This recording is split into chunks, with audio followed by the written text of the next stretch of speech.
your local Gossip Girl. And Danielle from 97X with Fisher and Boy.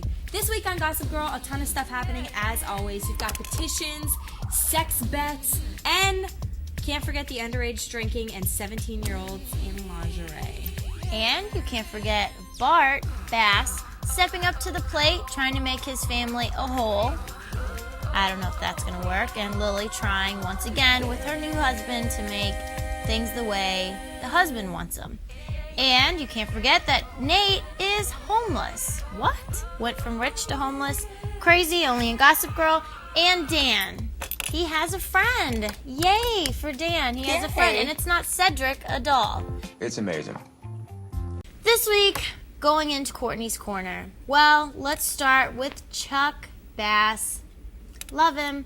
His outfit this week, not only did he look good, but I think he looked pretty sexy. Pointy toe, grayish charcoal black boots, jeans, the comb over, and the sweater when he went downtown to be the great man that he is and help friends out, even though there was a little scandal in it. He pulled through and was going to do something very nice and really wants to, and I think he still is going to buy that bar. And Chuck Bass and Blair. What a mess. He's in love. He can't help it. Blair, she is crazy. I think she's crazier than Chuck Bass. She has more problems than Chuck Bass. And I don't know why she can't just admit that she loves Chuck Bass and just say those 3 little words, 3 syllables, 8 letters. I love you. I love you, Chuck Bass. Danielle, give me a little dose of reality. All right, we're out of the Chuck Bass fiasco. Yeah, dose of reality. Great. Here's my dose of reality this week. 2 things for you. First of all, in the real world, if there's something you want to petition, say something you want to close or something that you don't want to happen, you go out and you hit the pavement and you get some signatures. In the real world, all that means is you whip out your Bic, you whip out your blue inker, and you just sign on the dotted line. However, there is absolutely no way that it could be that simple in Gossip Girl. No.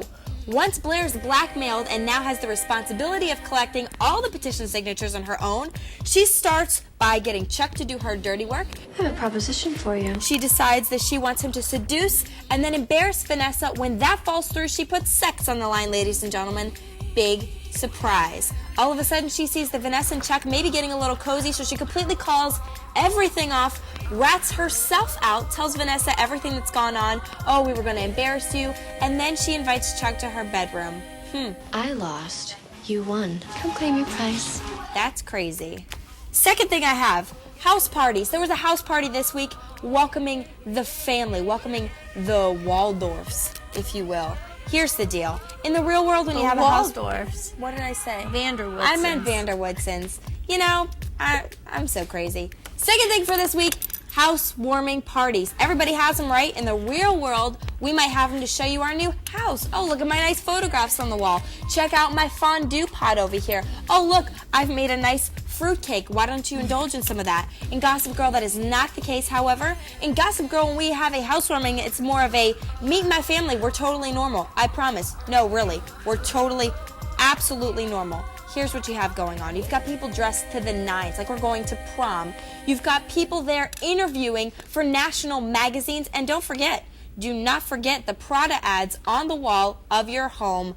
Classy act, Gossip Girl. This week, there were so many things going on with family, friendships, but the main thing that stood out to me were the quotes. There were some killer quotes this week. Danielle, what's your favorite quote? My favorite quote, let me find it here in my little handy-dandy super-duper notebook. There's no shame if the prize isn't worth it. That is what Chuck said to Blair. There's no shame if the prize isn't worth it. And that makes me feel like justice has been served to that nasty girl named Blair. How about you? I think you were going to say something else besides girl, but good for holding back. My favorite quote was, one thing about making a deal with the devil is he always comes to collect. Scandalous. We want to know your favorite quote. Watch it again. Get your TiVo out. Replay. Let's hear your favorite quote. There were a lot of them. All you have to do is log on to CW44.com. We pick a winner every single week. Who won this week, Courtney? Eli, congratulations. Thanks for writing in. Until next week, you know you love us. XOXO. TTYL. I'm thirsty.